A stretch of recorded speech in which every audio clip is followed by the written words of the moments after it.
Bonjour YouTube et bonjour chers internautes et bonne année si vous ne l'avez pas encore eu, le petit bonne année. Bonne année, c'est le premier manga Café News de l'année 2023.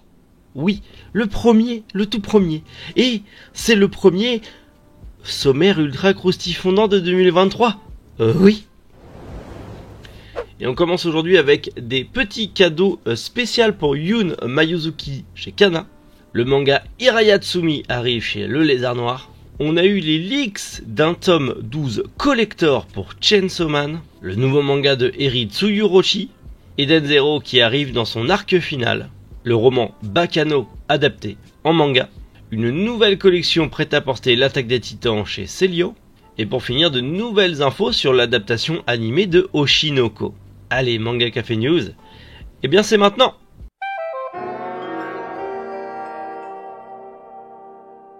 On en avait déjà parlé de l'anthologie de Yoon Mayuzuki qui arrive chez Kana. Vous savez, ce recueil d'histoires courtes de l'autrice sur 2007 à 2017. Eh bien, figurez-vous que en plus de la sortie de ce recueil d'histoires courtes, les éditions Kana vous offrent un petit ex-libris pour tout achat du manga, de l'anthologie, de plusieurs histoires courtes. Voilà, si vous savez pas trop de quoi je parle, en gros, cette anthologie va retrouver on va retrouver à l'intérieur de cette anthologie 7 histoires courtes avec 7 héroïnes différentes qui ont été créées par l'autrice entre 2007 et 2017. Donc on a ses toutes premières œuvres jusqu'à maintenant. Si vous ne connaissez pas Yoon Mayuzuki, c'est l'autrice qui a fait Après la pluie, Kowloon Generic Romance.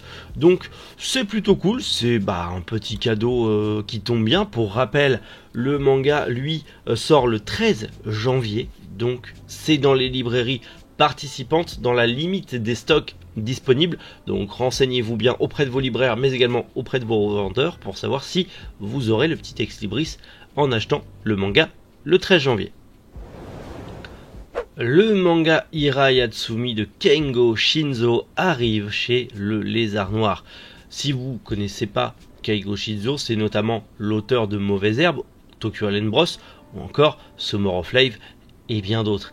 Et du coup, le 8 mars arrivera encore une fois chez Le Lézard Noir, comme beaucoup des mangas de l'auteur, Hirayatsumi, qui est l'une de ses dernières séries, qui est toujours en cours au Japon, en 4 tomes actuellement, et qui est clairement un petit feel-good slice of life tranquillou de l'auteur, qui change un petit peu d'autres séries qui sont parfois un petit peu moins feel-good, on va dire ça. C'est plutôt cool que ça arrive chez Les Lézards Noirs, comme je vous l'ai dit, ça arrive le 8 mars, au prix de 13 € dans le même format que tous les autres livres de Kengo Shinzo chez Le Lézard Noir. Comme ça ne dénotera pas avec votre coin Kengo Shinzo si vous êtes fan de l'auteur. Mais en tout cas, c'est cool de voir arriver d'autres séries de l'auteur chez Le Lézard Noir en France. Ça fait plaisir. La grosse news qui fait plaisir. Eh bien, Chainsaw Man tome 12, donc le premier tome de la partie 2 de Chainsaw Man, qui sera estampillé Crunchyroll, contrairement à la partie 1 qui est estampillé Kazé, arrivera avec un coffret collector, en tout cas une petite édition spéciale, une édition limitée, qui est d'ailleurs en précommande sur Amazon actuellement et même sur la Fnac, au prix de 12,99 € et qui voudra être du même acabit que l'édition collector de Mashle ou l'édition collector de Kaiju Number 8 qui est aussi chez Crunchyroll. Alors, est-ce qu'on va avoir le droit au ex-libris bidon ultra fin qui s'envole au moindre courant d'air, ou est-ce qu'on aura un petit marque-page en métal comme pour Kaiju? Franchement, je ne sais pas ce qu'il y aura dedans, mais on sait qu'il y aura un tome 12 collector. Je pense que Crunchyroll va faire comme beaucoup, ils vont sortir collector sur collector sur collector de plus ou moins bonne facture, même si c'est moins actuellement quand on voit les collectors qu'ils ont sortis. Maintenant, est-ce qu'ils auraient pas mieux fait de mettre le budget dans des jaquettes réversibles pour éviter le problème de séries gâchées à cause des jaquettes? Je sais pas. Moi je pense que oui. Mais on va éviter encore une fois de tirer sur l'ambulance. On va me reprocher d'être un youtubeur drama. Oui.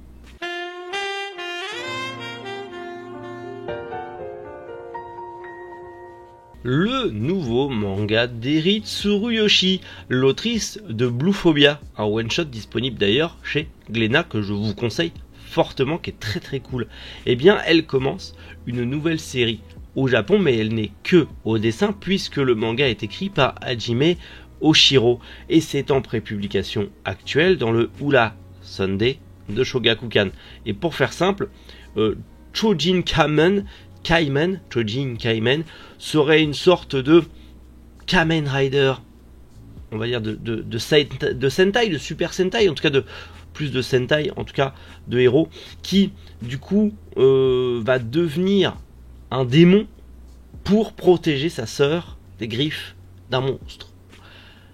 Bon, à voir ce que ça va donner. Le visuel a l'air pas mal et moi ça me parle bien. Maintenant, c'est encore une fois, bien sûr, une prépublication japonaise, donc pas de date pour le moment en France, mais bien sûr, potentiellement cette année, l'année ne fait que commencer, on aura peut-être la bonne nouvelle d'avoir ce manga aussi en France.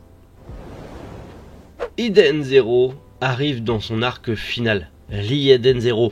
Oui, t'inquiète, je vais lire. Minute mon sucre. Je prends mon temps, moi. Et oui, Eden Zero, je vais lire, vous inquiétez pas, c'est prévu que je continue l'aventure, bien sûr. Mais le manga arrive dans son arc final.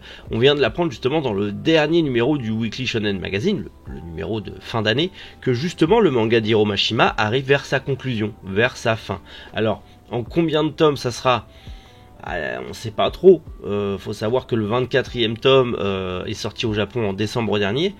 Maintenant, peut-être que c'est un arc final, ça peut aussi se tenir sur une dizaine de tomes. Faut juste être patient et voir ce que ça va donner. Potentiellement, je ne sais pas. Mais en vrai, même si ça fait que 34 tomes ou une quarantaine de tomes, c'est plutôt cool pour une série. Je trouve que c'est un bon nombre. Donc maintenant, on verra bien si ça fait 5, 10, 15 tomes pour cet arc final. Affaire à suivre. Le roman Bakano de Ryogo Narita va être adapté en manga par Kakuji Fujita. Et rien que ça, c'est plutôt cool, même si je ne connais absolument pas le roman. Mais en tout cas, j'aime beaucoup le visuel, donc c'est ce qui m'a attiré pour vous en parler. Et le synopsis est plutôt pas mal, puisque l'histoire se déroule dans une petite ville italienne, Lotto Valentino, au XVIIIe siècle. Ça peut être très cool. Et on y suit l'apprenti alchimiste Ue Laforêt, ça fait pas très italien pour le coup, qui se retrouve impliqué dans les plans du tueur en série qui terrorise la cité, Mask Maker. Écoutez, moi, juste ça m'intéresse, le visuel m'intéresse. Bien sûr, pour le moment, c'est en préparation et ça sera une prépublication japonaise, mais sait-on jamais. Si ça arrive en France, je vous en reparlerai avec grand plaisir. Oui.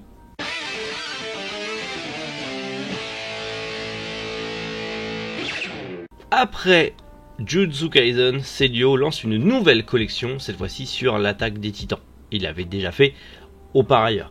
Mais on a une nouvelle collection de sweats et de t-shirts au prix de 19€ le t-shirt et 39,99€ le sweat. Et je trouve, ma foi, que cette collection est pas trop mal. Les t-shirts se portent plutôt bien. Bon, après celui sur Annie, bon, c'est particulier. Mais celui-ci, alors certes la couleur est pas terrible, mais avec le titan dans le mur est plutôt pas mal. Et j'aime bien celui-là avec le colossal. Pour ce qui est des hoodies, ça va. Ça va, c'est pas... Ça se porte. C'est pas parfait, mais ça se porte. Bien sûr, encore une fois, c'est dommage qu'on ait que du sportwear. Une petite chemise brodée avec les écussons, ça serait bien. Et peut-être que ça va arriver dans la boutique.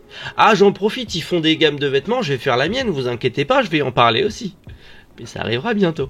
Mais en tout cas, ça va, comparé à d'autres qu'on a pu voir, encore ça se porte. Ça peut passer. Mais c'est vrai que c'est toujours du streetwear. Le streetwear étant le style de fringue qui se vend le plus, forcément, ils vont faire que ça. Mais c'est vrai que des vêtements un peu plus passe-partout, un peu plus chic, ça serait pas mal. Mais on y travaille.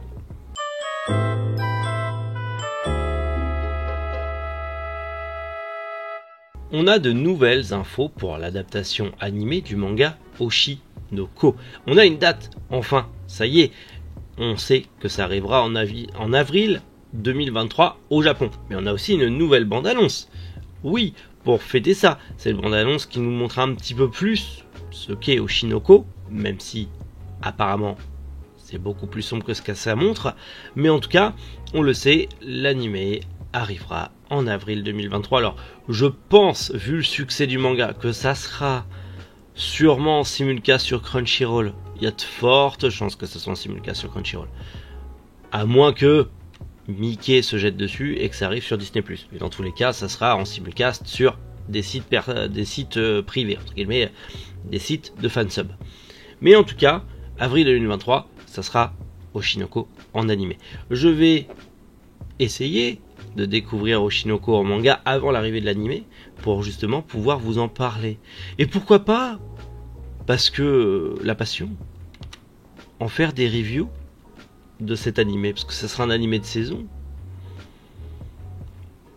Ah, je vais spam les vidéos, vous êtes pas prêts. Je sens que je vais spam. Je sais pas pourquoi, mais je vais spam. Bah voilà, écoutez, c'est plutôt sympa. Le premier manga Café News de l'année 2023, qu'est-ce que vous en pensez, hein? C'est cool, bien sûr.